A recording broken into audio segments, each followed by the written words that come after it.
तो हम यहाँ पर गणित के बारे में आज बताने जा रहे हैं। आज पहली क्लास है।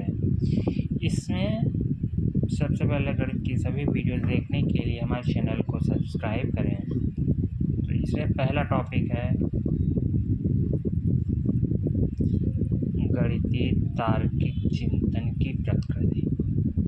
गणित शब्द का निर्माण संस्कृत की गण धातु से हुआ है, जिसका अर्थ है गणना करना।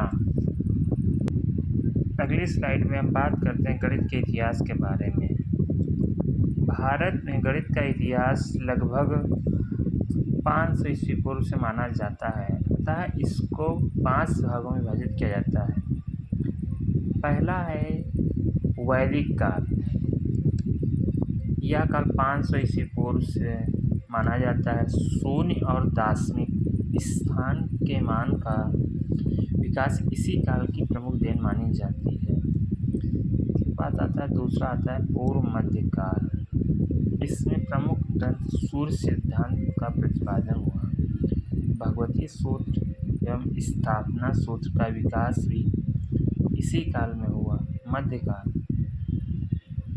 इससे प्रथम भारतीय गणितज्ञ आर्यभट्ट थे, जिन्होंने पाई की खोज की। इसके उत्तर पश्चात आता है उत्तर मध्यकाल। उत्तर मध्यकाल में कोई विशेष खोज खबर नहीं हुई। इसके बाद आता है आधुनिक काल। आधुनिक काल 1800 ईस्वी से लेकर के अब तक का समय माना जाता है। अगली स्लाइड हमारी आती है गणितीय तार्किक चिंतन की प्रकृति। पियाजे के अनुसार बच्चे के सोचने की शुरुआत 2 प्रक्रियाओं से होती है, अवबोधन और निरूपण। अवबोधन का तात्पर्य होता है जो ज्ञान। अगर जो भी बच्चा ज्ञान किसी वस्तु को छू करके महसूस करे, जैसे पेन है, जब पेन को छूते हैं तो इसको महसूस करते हैं। अगर किसी कोई बच्चा है, उसको हम इसकी इंक के बारे में बताएंगे तो नहीं समझ पाएगा, जो निरूपण में। अवबोधन का मतलब होता है प्रत्यक्ष छुआ जा सके। जो ज्ञान किसी वस्तु के प्रत्यक्ष संपर्क में आने से प्राप्त होता है उसे अवबोधन कहते हैं। इसके बाद आता है निरूपण।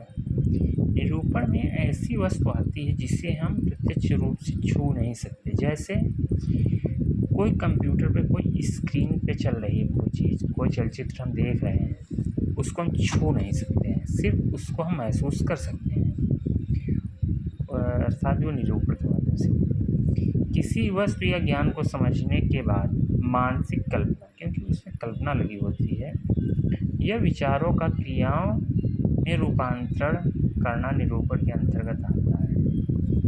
गणितीय अधिगम प्रकृति की विशेषताएं।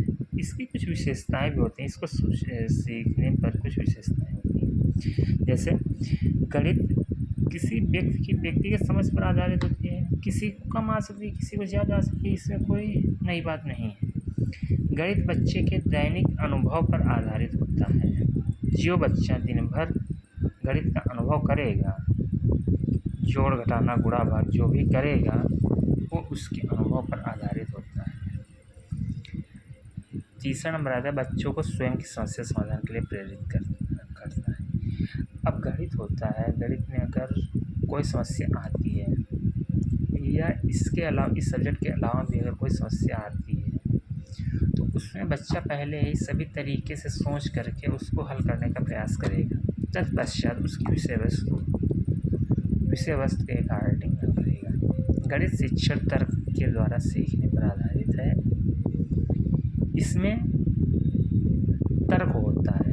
जैसे गणित में अगर कोई चीज़ हमको निष्कर्ष के रूप में प्राप्त हुई, ऐसा हुआ तो आखिर में क्यों हुआ, ये चीज़ पूछी जाती है गणित में।